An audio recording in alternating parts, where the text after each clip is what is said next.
आधुनिक काल काव्यखंड। हमने भारतेंदु युग किया, भारतेंदु जी की कविताओं के बारे में पढ़ा।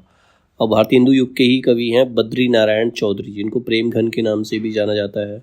बद्री नारायण चौधरी प्रेम घन की समस्त काव्य कृतियों का संकलन प्रेम घन सर्वस्व शीर्षक से किया गया। मतलब इनका एक अलग से जिनकी कविता को जो संग्रह है उसका नाम प्रेम घन सर्वस्व है। उसी के अंदर इनकी सारी कविताएं, सारी रचनाएं मिलती हैं।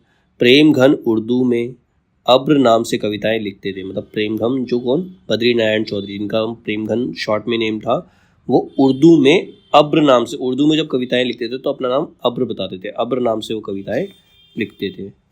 प्रेमघन ने दादा भाई नौरोजी के पार्लियामेंट के सदस्य चुने जाने पर हर्षपूर्ण तथा विलायत में उन्हें काला कहने पर शोभपूर्ण कविताएं लिखी। मतलब जब दादा भाई नौरोजी को पार्लियामेंट में सदस्य चुना गया तो इन्हें बहुत प्रसन्नता हुई, उस पर कविता लिखी। लेकिन जब बाहर जाकर उन्हें काला कहा गया तो उन्हें दुख हुआ, उस पर भी उन्होंने कविता लिखी। भारतेंदु कृत पुरुषोत्तम पंचक तथा बकरी विलाप के अनुसरण पर प्रेमघन ने क्रमशः वृजचंद पंचक तथा पितर विलाप शीर्षक कविताएं लिखी। मतलब भारतेंदु ने कविता लिखी थी पुरुषोत्तम पंचक, उसको फॉलो करके प्रेमघन ने लिखी वृजचंद पंचक। और एक कविता उन्होंने लिखी थी भारतेंदु ने बकरी विलाप, तो उसको फॉलो करके इन्होंने कविता लिखी है पितर विलाप। आनंद अरुणोदय शीर्षक इनकी कविता देशभक्ति की भावना से युक्त है। मयंक महिमा इनकी खड़ी बोली हिंदी की रचना है। इनकी कविताओं में यति भंग प्राय मिलता है। अब नेक्स्ट राइटर है इसके अंदर प्रताप नारायण मिश्र। भारतेंदु युग के अगले राइटर प्रताप नारायण मिश्र हैं। प्रताप लहरी इनकी प्रतिनिधि कविताओं का संकलन है। हास्य व्यंग्यात्मक कविताओं के क्षेत्र में प्रताप नारायण मिश्र का अग्रणी स्थान है। मतलब सबसे आगे हास्य और व्यंग्यात्मक कविताओं में सबसे ऊपर कौन आते हैं, प्रताप नारायण मिश्र, सबसे पहला स्थान है इनका। प्रेम घन की भांति इन्होंने भी लावनी शैली में अनेक कविताएं लिखी हैं। इन्होंने हर गंगा, तृप्यताम, बुढ़ापा, हिंदी की हिमायत शीर्षक से महत्वपूर्ण कविताएं लिखी हैं। इनकी कविताएं मन की लहर, इनकी मन की लहर कविता में बाल विधवाओं की करुण दशा का मार्मिक चित्रण हुआ है। बाल विधवा के छोटी उम्र में लड़कियों की शादी कर दी गई और उनका पति अगर मर गया तो उन्हें पूरी जिंदगी विधवा के रूप में बितानी है, तो उन्हीं की करुण दशा का चित्रण इन्होंने इस कविता के अंदर किया है। कविता का नाम है मन की लहर। इनकी देशभक्ति परक कविताओं में व्यंग में अद्भुत मारक शक्ति है। अगले राइटर है ठाकुर जगमोहन सिंह। ठाकुर जगमोहन सिंह अपनी स्वच्छंदतावादी प्रवृत्ति और प्रकृति चित्रण के लिए प्रसिद्ध है। इन्होंने श्रृंगार और प्राकृतिक सौंदर्य परक कविताओं की रचना की है। इनके द्वारा विंध्य क्षेत्र की प्रकृति का वैविध्यपूर्ण वर्णन हुआ है। अलंकारों का स्वाभाविक नियोजन भारतेंदु युग में सर्वाधिक इन्हीं में दृष्टिगत होता है। इनके द्वारा अनुदित इन्होंने कौन कौन सी चीज लिखी, ऋतु संहार और मेघदूत। इन्होंने जो रचनाएं लिखी ऋतु संहार और मेघदूत, ये ब्रज भाषा की सरस कृतियां हैं। अगले राइटर हैं अंबिका दत्त व्यास। इन्होंने खड़ी बोली में कंशवध शीर्षक प्रबंध काव्य की रचना की है। इन्होंने फारसी छंद में दशरथ विलाप शीर्षक कविता खड़ी बोली में लिखी है। बिहारी बिहार नामक इनकी रचना में महाकवि बिहारी के दोहों की कुंडलियां छंद में भाव विस्तार किया गया है। भारतेंदु द्वारा स्थापित कविता वर्धनी सभा में पूरी अमी की कटोरियां सी, चिरजीवी रहो विक्टोरिया रानी समस्या की पूर्ति करके अंबिका दत्त व्यास ने अपने काव्य लेखन की शुरुआत की। मतलब विक्टोरिया की प्रशंसा पे इन्होंने कविता लिखी थी जब इन्होंने लिखना शुरू किया। इस समस्या पूर्ति के फलस्वरूप इन्हें सुकवि की उपाधि भी प्राप्त हुई थी। इन्होंने भारत धर्म शीर्षक कविता में वर्णाश्रम क्या होता है, 4 वर्ण होते हैं, ब्राह्मण, वैश्य, शूद्र और क्षत्रिय। तो ये वर्ण आश्रम, इनको चारों को डिवाइड करके इन्होंने दृढ़तापूर्वक इनका समर्थन भी किया कि हर वर्ण के व्यक्ति को अपना कार्य करना चाहिए।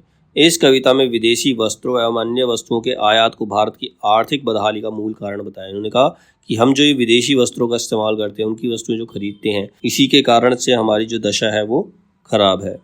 इसके बाद है राधा कृष्ण दास भारतेंदु हसीशचंद्र के फुफेरे भाई, मतलब उनकी बुआ के लड़के थे। राधा कृष्ण दास जो है भारतेंदु हरिश्चंद्र की बुआ के लड़के थे, फेरे भाई थे इनके।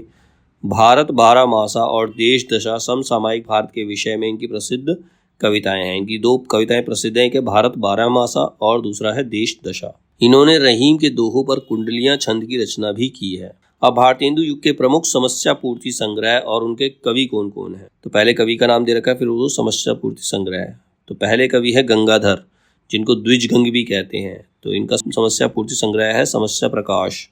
दूसरे दुर्गादत्त व्यास, इनका भी संग्रह जो है समस्या पूर्ति प्रकाश है। पहले का समस्या प्रकाश है, दूसरे का समस्या पूर्ति प्रकाश है। गोविंद गिल्ला भाई, इनका जो है समस्या पूर्ति प्रदीप है। अंबिका दत्त व्यास, समस्या पूर्ति सर्वस्व। नर्मदेश्वर प्रसाद सिंह, इन्होंने पंचरत्न लिखा है, जो समस्या पूर्ति का संग्रह है इनका। फिर है भारतेंदु युग के अन्य कवि और उनकी रचनाएं। इनके अलावा और भी कवि हैं भारतेंदु युग के, उनकी रचनाएं कौन कौन सी हैं। पहले कवि आते हैं नवनीत चतुर्वेदी, इनका समय 1868 से 1919। इनकी रचना है कुब्जा पच्चीसी। दूसरे हैं दुर्गादत्त व्यास, इनकी रचना अधमोद्वार शतक। अधमोद्वार शतक इनकी रचना है, जो 1872 में आई थी। रामकृष्ण वर्मा, जिनको बलवीर के नाम से भी जानते हैं, इनकी रचना है बलवीर पचासा। फिर है दिवाकर भट्ट, इनकी दो रचनाएं हैं, नक्शिक 1884 में आई और नवोड़ा रत्न 1888 में आई। फिर गोविंद गिल्ला भाई, इनकी 5 रचनाएं हैं। एक श्रृंगार सरोजनी, पावस पयोनिधि, राधामुख षोडशी, षड ऋतु, नीति विनोद। फिर है गुलाब सिंह, इनकी रचना है प्रेम सत्सई। राव कृष्ण देव शरण सिंह, गोप के नाम से भी जाना जाता है, इनकी रचना है प्रेम संदेशा।